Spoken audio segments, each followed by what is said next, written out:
네, 하나님 말씀 보겠습니다.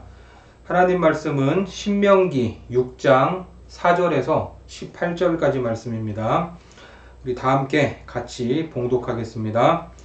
이스라엘아 들으라. 우리 하나님 여호와는 오직 유일한 여호와이시니 너는 마음을 다하고 뜻을 다하고 힘을 다하여 내 하나님 여호와를 사랑하라.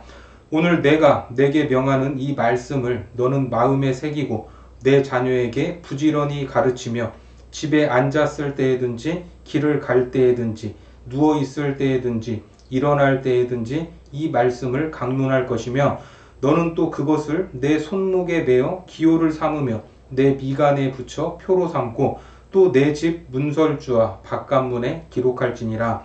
내 하나님 여호와께서 내 조상 아브라함과 이삭과 야곱을 향하여 내게 주리라 맹세하신 땅으로 너를 들어가게 하시고 내가 건축하지 아니한 크고 아름다운 성읍을 얻게 하시며 내가 채우지 아니한 아름다운 물건이 가득한 집을 얻게 하시며 내가 파지 아니한 우물을 차지하게 하시며 내가 심지 아니한 포도원과 감람나무를 차지하게 하사 내게 배불리 먹게 하실 때에 너는 조심하여 너를 애굽 땅 종 되었던 집에서 인도하여 내신 여호와를 잊지 말고 내 하나님 여호와를 경외하며 그를 섬기며 그의 이름으로 맹세할 것이니라.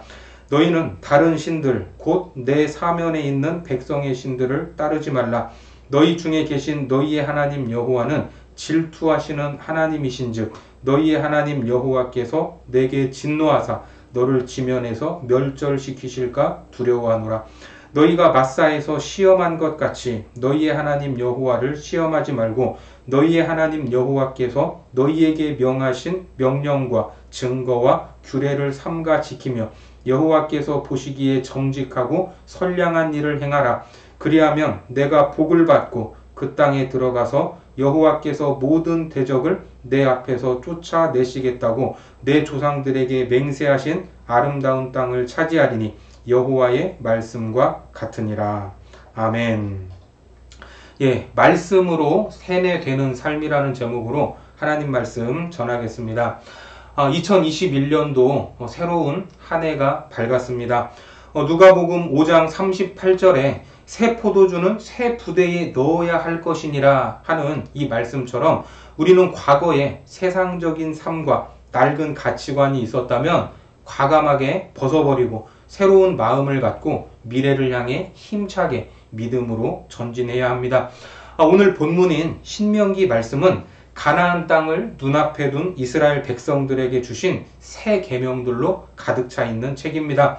이스라엘 백성에게는 요단강 건너편 이 가나안 땅에서 살아갈 때 필요했던 실제적인 삶의 원칙들이 있어야 했습니다.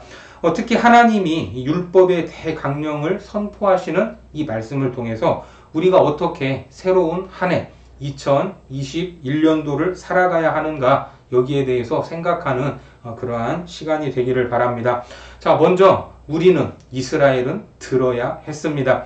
본문 4절 말씀에 보면 이스라엘아 들으라 우리 하나님 여호와는 오직 유일한 여호와이시니. 자, 인간이 하나님의 말씀을 들어야 하는 것은 하나님이 이미 구약에서 여러 사람들을 통해 선포하셨던 내용입니다. 먼저 민수기 12장 6절에 보시면 이르시되 내 말을 들으라 너희 중에 선지자가 있으면 나 여호와가 환상으로 나를 그에게 알리기도 하고 꿈으로 그와 말하기도 하거니와. 자, 그리고 이사야 1장 10절에 너희 소돔의 관원들아 여호와의 말씀을 들을지어다. 너희 고모라의 백성아 우리 하나님의 법에 귀를 기울일지어다. 예레미야 7장 2절에서는 너는 여호와의 집 문에 서서 이 말을 선포하여 이르기를 여호와께 예배하러 이 문으로 들어가는 유다 사람들아 여호와의 말씀을 들으라. 자, 이렇게 말씀하고 있습니다. 자, 이 외에도 하나님의 말씀을 들어야 한다는 그런 구절들이 많이 있습니다. 특별히 신명기에 여호와의 말씀을 들으라 이 명령이 41회 그리고 예레미야에는 44회에 걸쳐서 등장을 하고 있는데 그만큼 하나님의 말씀을 듣는 일 이것은 아주 중요한 일입니다. 자, 그리고 이 들으라 하는 이 외침은 주로 행해야 할 계명과 함께 나오는 경우가 대부분입니다. 자, 그러면 오늘 무엇을 행하라고 말씀을 하시는가? 바로 하나님을 사랑하라는 것입니다. 본문 5절 말씀에 보니까 너는 마음을 다하고 뜻을 다하고 힘을 다하여 내 하나님 여호와를 사랑하라. 이 하나님의 은혜로 젖과 꿀이 흐르는 가나안 땅에서 약속의 선민으로 살게 된 이스라엘 백성들, 그들이 반드시 지켜야 할 것이 있었습니다. 그것은 율법의 대강령으로 유일하신 하나님을 사랑하는 것입니다. 하나님을 사랑하되 어떻게 사랑합니까? 마음을 다하고 성품을 다하고 온 힘을 다해서 사랑해야 합니다. 인격적으로, 영적으로 온전히 하나님만을 사랑해야 합니다. 여러분들은 하나님을 사랑하십니까? 올 2021년 한 해는 하나님에 대한 사랑과 넓이와 깊이가 더 넓어지고 깊어지시는 그러한 은혜가 있기를 바랍니다. 자, 이러한 율법의 대강령이 우리 삶의 중심에 있게 하려면 무엇보다 하나님의 말씀을 마음에 새겨야 합니다. 자, 6절에서 말씀을 하고 있죠. 자, 6절 말씀. 오늘 내가 내게 명하는 이 말씀을 너는 마음에 새기고. 자, 이것은 하나님의 말씀이 우리 삶에서 최고의 권위가 되어야 한다는 것을 의미합니다. 하나님의 말씀을 중심에 둔 사람은 세상의 가치관에 귀를 기울이지 않고 오직 하나님의 말씀을 따라 행하는 사람들입니다. 또한 마음에 새긴 말씀을 누구에게? 자기 자녀들에게 가르치고 권면해야 합니다. 자, 7절 말씀 보겠습니다. 7절. 내 자녀에게 부지런히 가르치며 집에 앉았을 때에든지 길을 갈 때에든지 누워 있을 때에든지 일어날 때에든지 이 말씀을 강론할 것이며, 그리고 하나님의 말씀을 잊지 않고 행하기 위한 이 방편으로 아주 극단적으로 보이는 것을 명령하고 계시는데, 자, 무엇을 명령하시는가? 8절에 보면 너는 또 그것을 내 손목에 매어 기호를 삼으며 내 미간에 붙여 표로 삼고. 여러분 어떻습니까? 실제 유대인들은 이 말씀을 문자적으로 그대로 따라서 말씀을 손목에 메고 미간에 붙이기까지 했습니다. 특히 이 구약의 성경 구절 출애굽기 13장 그리고 신명기 6장에 나오는 이 4개의 이 구절을 이 한 개의 양피지 조각 위에 쓰고 다시 그것을 4개의 조각 위에 그 말씀을 기록했습니다. 그리고 4조각 중 한 조각을 특별한 가죽상자에 넣고 끈을 둘러서 어디에 매냐? 자, 이마에 맵니다. 이마에. 자, 이마에 맵니다. 그리고 두 번째 조각은 히브리어 달렛 모양으로 매듭을 지어서 손목에 잡아맵니다. 손목에. 예? 히브리어 달렛. 자, 그리고 세 번째 조각은 다른 상자에 넣어서 왼팔 이두박근 위, 이 가죽끈으로 묶습니다. 자, 그 사진을 보여주시면 돼요. 사진. 예, 맞아요. 그 사진. 자, 여기 보시면은, 자, 이마에도 붙이고, 그리고 이두박근, 그리고 이 손목에 맨 이 모습들이 보이지 않습니까? 자, 세 번째 조각은 또 다른 상자에 넣어서 이두박근 위에 가죽끈으로 묶는데, 이때 히브리어 요드라는 글자 모양으로 매듭을 짓습니다. 그리고 네 번째 조각은 팔에 감아서 7번 둘러요. 7번. 7번을 두르고 중지에 3번을 감습니다. 자, 복잡하지만 그림을 보시면 여러분 이해가 되십니다. 자, 그리고 나머지는 손바닥에 감아서 히브리어 이 쉰이라는 글자 모양을 만듭니다. 자, 이렇게 해서 만든 3개의 히브리어 문자 달렛, 요드, 쉰이라는 글자를 이으면 하나님의 이름을 뜻하는 샤다이라는 단어가 됩니다. 엘샤다이 할 때 지금 이 화면에 보이는 게 엘샤다이예요. 엘샤다이. 여러분 들어보셨죠? 자, 그래서 이 샤다이라는 단어가 됩니다. 자, 그리고 이것뿐만이 아니죠. 본문 9절에 보시면 또 내 집 문설주와 밭간문에 기록할지니라. 자, 하나님은 출애굽을 앞둔 이스라엘 백성에게 무엇을 잡으라고 하셨죠? 양을 잡으라고 했죠. 양을 잡아서 그 피를 인방과 좌우 문설주에 바르도록 명령하신 적이 있습니다. 출애굽기 12장 7절 말씀 우리 같이 보겠습니다. 그 피를 양을 먹을 집 좌우 문설주와 인방에 바르고. 이 명령에 비추어 봤을 때 문설주는 그냥 문설주가 아니었습니다. 문설주는 한 집의 입구이자 집에 사는 사람의 이름을 기록하는 아주 중요한 곳인데 여기에다가 무엇을 기록한 거예요? 율법을 기록하라고 말씀한 겁니다. 자, 오늘 이 9절의 말씀의 기초에서 생겨난 것이 뭐냐? 바로 매주자라는 것입니다. 매주자. 이 매주자는 신명기 6장 4절에서 9절 그리고 11장 13절에서 21절을 22행으로 쓴 양피지 조각 또 나무 또는 금속 용기에 집어넣어서 이 문설주 오른쪽에 붙여놓은 것입니다. 그래서 유대인들은 외출할 때 그리고 귀가할 때 거기에 손을 얹고 입을 맞추면서 시편 121편 8절의 말씀을 암송을 했습니다. 자, 시편 121편 8절이 뭐죠? 여호와께서 너의 출입을 지금부터 영원까지 지키시리로다. 그리고 이 뒷면에는 앞서 나왔던 하나님의 이름 이 샤다이라고 써서 그것이 뚜껑 밖으로 보이도록 했다는 것입니다. 그러니까 거의 모든 생활 영역에서 하나님의 말씀이 들려지고 주변이 온통 말씀으로 둘러싸여 있는 그러한 환경을 만들었던 것입니다.